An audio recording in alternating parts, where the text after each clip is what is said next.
Tens of thousands of airline customers are struggling to get refunds for flights cancelled by COVID-19. Air carriers are refusing to return the money despite European Union rules, which should ensure repayment within a week. Now, two of Europe's largest airlines are saying flyers won't get their cash back for a year. Air France and KLM are instead offering people vouchers for the value of their trip or to change the date of the flight for free. Some of their customers are out of work, many now need that money, and some don't plan on flying in the future, making a voucher useless. The aviation business has been devastated by the pandemic, with most fleets grounded, but many have already secured taxpayer bailout packages. Air France and KLM, for example, will receive up to €11 billion from the French and Dutch governments. Asmik Sardayan paid over €2,500 for flights for a family from Vancouver to Moscow. She booked in February and planned to fly in June, but KLM cancelled the flight. She said the company disabled options on their website for a cash refund and says it's near impossible to reach customer agents. We paid about €2,600, and it is absolutely frustrating and devastating because it is really not hard. It is really not easy to save that amount of money for transatlantic trips. And we really feel very frustrated with the fact that the company doesn't respect the legislation in terms of the cash refunds for flights that are canceled. And I would like to say just shame on you. And in terms of the corporate communications and everything, because I'm a specialist in corporate communications, I would say that their client service communications and everything that I can see now is just disastrous in terms of their corporate reputation. And again, shame on you. Well, KLM gave a statement to Euronews in response to this, saying regulations have been developed in anticipation of localised and short-term disruptions. It went on to say that no text envisaged the ban and travel restrictions that have begun in recent weeks. KLM believes that the issuance of a refundable voucher constitutes a fair solution and a reasonable balance between the protection of their passengers and the operational realities that every airline has to face. Earlier on, I spoke to EU Transport Commissioner Adina Vălean, who says she's working with member states, in part, to make the offer of vouchers more attractive to customers. But ultimately, she says if a customer does want their money back, they should be able to get it. So I'm not defending anyone, and I was, I think, very clear on the fact that the regulation is there and it has to be obeyed. But before coming to the European Commission, any customer should, first of all, address the issue with the authorities in the member state, because there is consumer protection, there is international possibilities of addressing this shortage of applying of the EU law. So I'm not defending anyone, and I'm just saying that the companies should pay the cost of the ticket. We spoke to another traveller called Gombash Noemi. I just want you to listen to what she had to say about the EU's response to this. Let's just take a listen. I think it's unfair, it's immoral, and also illegal. I think that the EU's position is pretty clear.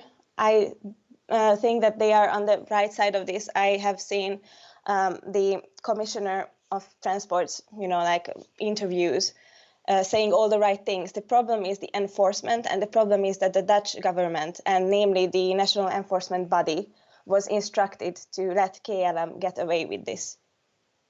So yeah, I hope that the EU will step up and there will be consequences. So we're hearing there she's hoping that the EU will step up. Earlier on, you're saying that customers have got to go to their national governments. You've got governments such as what Gombash Noemi is there saying, the Netherlands. You've got Germany, which are saying actually the airlines should be able to keep hold of the money. So you've got a huge discord between what the national governments are saying and what EU law states in principle. Have you spoken to these transport ministers of each country to reaffirm the fact that EU law should be the principal law here? Yes, of course. We are speaking all the time. We are going to have tomorrow a Council of Transport Ministers, and I expect this topic to be very high on the agenda.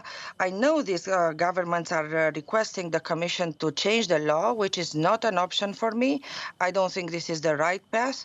I think they have to put their energy and thinking in making the vouchers more attractive if they want to use mainly this instrument, but allow the passengers to exercise their right to be reimbursed. So we are talking about this kind of issues with ministers, and we will take finally action if the European law will be infringed by member states. But in these times of crisis, I would say a lot of people grabbed the first idea on their table, but I do believe that through communication and cooperation, the best practices will start to kick on, and we will see a full respect for the European law and people who choose to get their money back to be reimbursed. Make no mistake, though, the crisis has had a huge effect on the aviation industry, and big airlines are still making massive staffing cuts. British Airways has announced that it'll make up to 12,000 employees redundant, with no bailout money agreed yet with the UK government. The company says it will take several years before passengers return to the 2019 levels that it saw. Scandinavian Airlines, meanwhile, has also announced it will lay off up to 5,000 full-time workers. So we've heard what the EU has to say. Now let's get another perspective, this time from the airlines. Alexandre de Juniac is the Director General of the International Air Transport Association, and he joins me now from Geneva.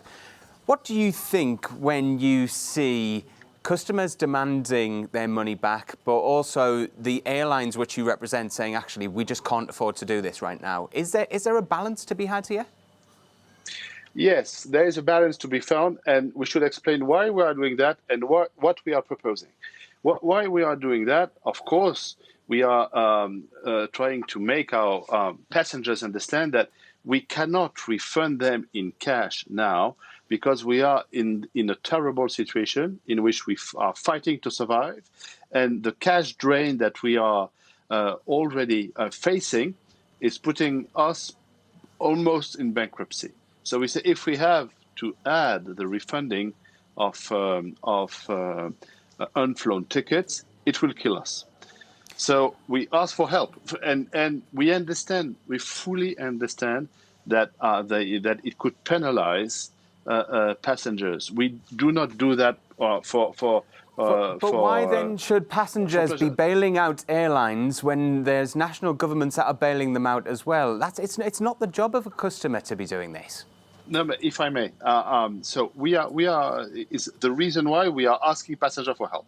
Well, you can find that legitimate or not. It's what we are asking for. But what we are proposing is a bit different. We are proposing either to give you a voucher, to give the passenger a voucher that will be valid for 12 to 15 months. So he keeps, or she keeps, or the family keeps his right to fly. Or we have proposed to the European Union to give a choice between a voucher or being refunded in cash, but later. So when the problem will be less accurate or less terrible for us in terms of cash.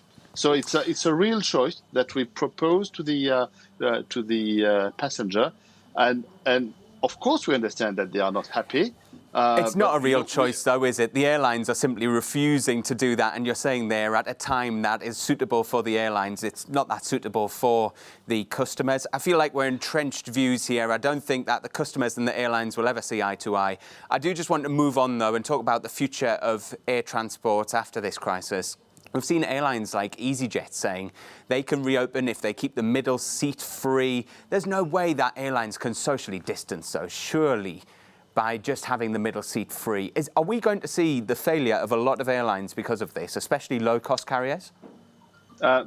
First of all, it is not obvious from our point of view that leaving the middle seat free or asking for social distancing within aircraft, and so neutralizing a lot of seat is the right thing to do from a health point of view. To be clear, if it is compensated or combined with other protective measures. First of all.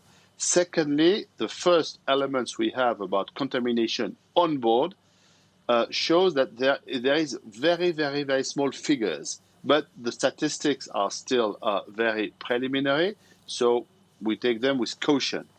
And what we say is, if we neutralize so many seats, it's impossible to have an aircraft flying in good economic conditions with so many seats neutralized. So either we don't fly, or we increase the ticket price by 50 to 100%, which would completely reverse the trend that has been the strength of our industry, is to open fly for the, more and more people, and not to be anymore an industry for privileged people, but for everyone. Alexander de Juniac, I'm afraid we've run out of time. Joining us today from the International Air Transport Association in Geneva.